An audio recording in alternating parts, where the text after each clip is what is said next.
Hello friends, this is Ryan from Behind Eyes Gaming and welcome to another Path of Exile video. This video won't be focused on the Synthesis League, but it will be a more general video and some of the mechanics in it will be a little bit newer. So we're going to go over 5 skill gem setups that you can use to add utility to characters, many of which can be used on just about any character, a lot of which are used on almost every character, so veteran players may be familiar with some of these, especially 3 of them that are very common, especially these days. So hopefully I can teach you something new if you're a new player, and if you're an experienced player you still might get a little bit of something out of this. So if I missed a unique or interesting skill gem setup, leave it in the comment section below. I'll check that out and tell you what I think about it, and maybe even test it out myself, see how I feel about it. Starting off with the first one, we're going to go with Shield Charge, Faster Attacks, Fortify.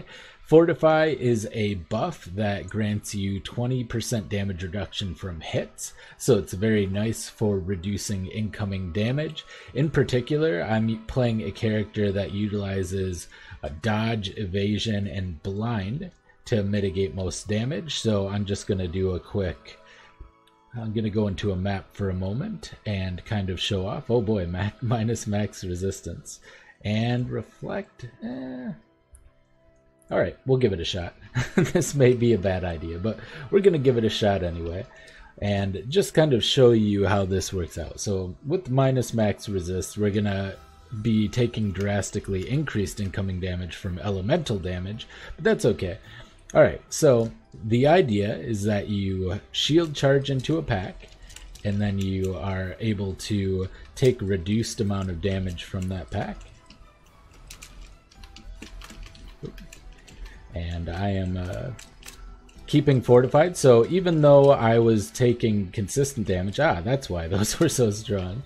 Okay, I'm used to just kind of popping all of this, and I'll go back and get those later. But yeah, I'm going into these packs, even though I'm in a red tier map with barely over 4,000 health, I'm not dying, I'm not even taking a significant amount of damage, honestly.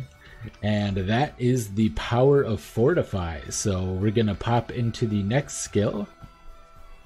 Alright, next I'll be going into what is possibly the most commonly used one, and that is Immortal Call, cast when damage taken, and increased duration. Usually kept, the cast when damage taken and Immortal Call are kept at a relatively low level. You can adjust it for what you want it to proc at, but basically what it does is it makes you immortal or unable to take damage for a very short duration of time after taking a certain threshold of damage. In this case it's only 725.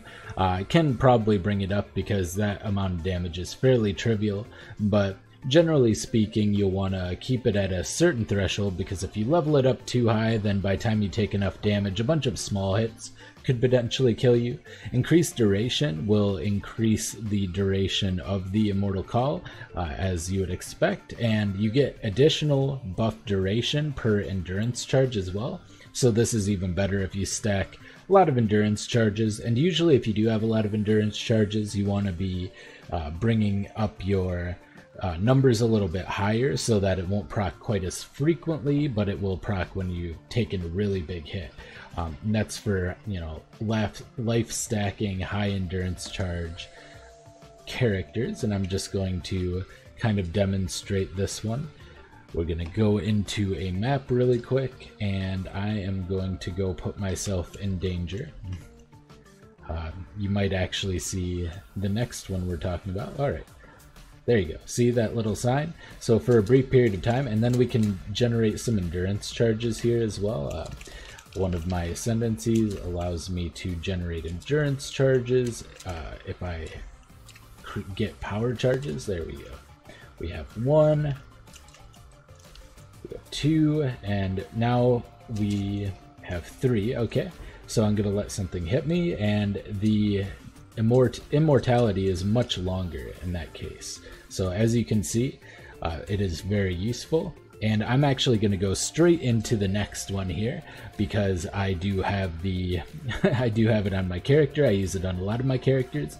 The next one is going to be Flame Dash, faster casting, Arcane Surge, and increased duration. And the key here is to keep Arcane Surge at a lower level. You want the total cost of the Arcane Surge. I just leveled it up. I didn't mean to level it up. I meant to keep it at level 8 because you want to keep it below the mana cost of Flame Dash, so that every time I Flame Dash, now it'll be every other time, and I can go fix that really quick simply by vendoring it with an Orb of Scouring. So if you didn't know, you can de-level a gem with an Orb of Scouring, and since I'll show that off just so that we can get this. Oop, not purchase. Sell. Alright, so we can take this Arcane Surge. Oh, apparently we can't take it out while we have the shop up. There you go. We can take this Arcane Surge, Scouring, and it'll be level 8 Arcane Surge. I'll try to remember not to level it up this time. Alright. So, now every single time we Flame Dash, we'll get Arcane Surge, and the benefit of that is Arcane Surge, you won't get the supported skills deal 13% more spell damage while you have Arcane Surge because, well, technically you will because of Flame Dash.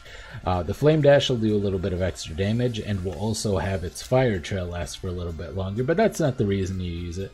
The reason you use it is because when you have the Arcane Surge buff, which is up here in the corner, you'll deal more spell damage and have increased cast speed and mana regeneration. In this particular case, we'll have 14% more spell damage, 13% increased cast speed, and 0.7% of our maximum mana regenerated per second. Normally it lasts 4 seconds, but with increased duration we have it lasting 7 seconds, so we can keep it up a bit longer. And another nice thing is because you get increased cast speed on this, every Flame Dash afterwards, if you're trying to get out of danger, will be a little bit faster because of the increased cast speed. So we can get in there and move ourselves out really quick, and it's very nice for that in particular. So I'm gonna pull up the next one here.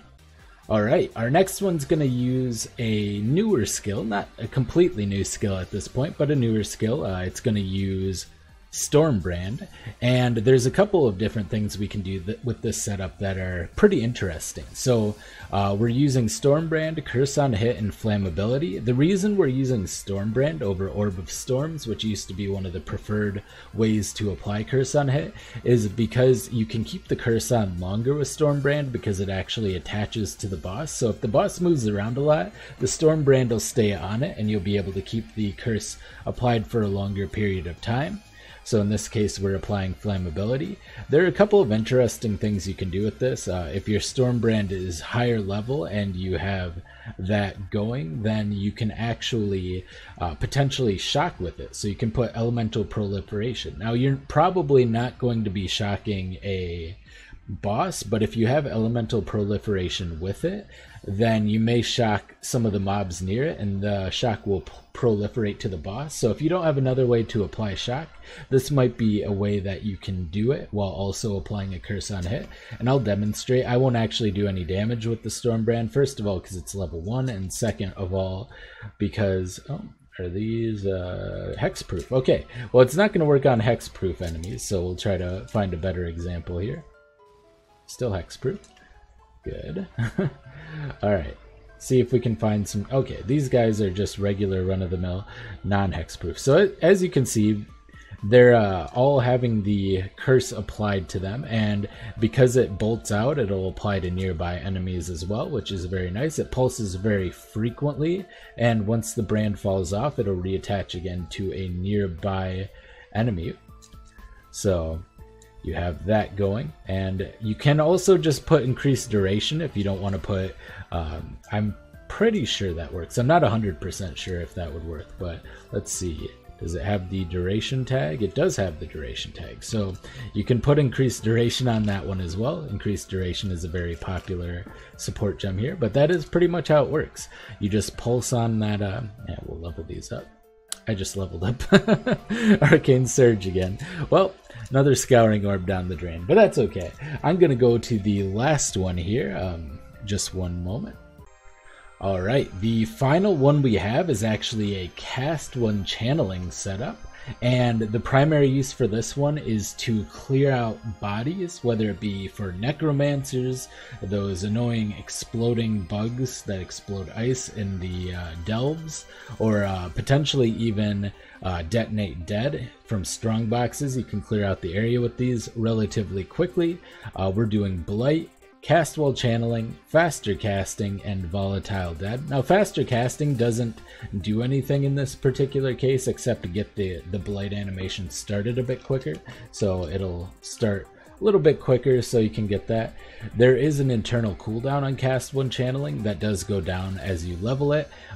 It is currently at 0.44. I believe it starts at 0.48, so a little bit more than you destroyed basically 6 corpses per second. It gets down to 0.33, I think, so you destroy 9 corpses per second. It's a nice way for clearing out corpses. As you can see, the corpses all disappear. These ones don't seem to, but most of the corpses disappear. Littered with corpses around here, no problem. Clean it up, easy peasy. This is a little bit more niche, and I think it's something that hasn't really been utilized. If you have an extra setup and you're afraid of some corpses and you don't want to, if you're not running cold, if you're running a cold build that is able to shatter corpses, then you're not going to have that issue. But if you're not running a cold build, then this is another way you can clear out corpses. A little bit niche, a little bit weird. If you have any other that I haven't mentioned here, or maybe I missed a really important one, don't forget to let me know. Like the video if you liked it, and don't forget to subscribe if you want to see more content from me in the future and be notified of that. This is Ryan from Behind Eyes Gaming, and I will see you next time. Bye!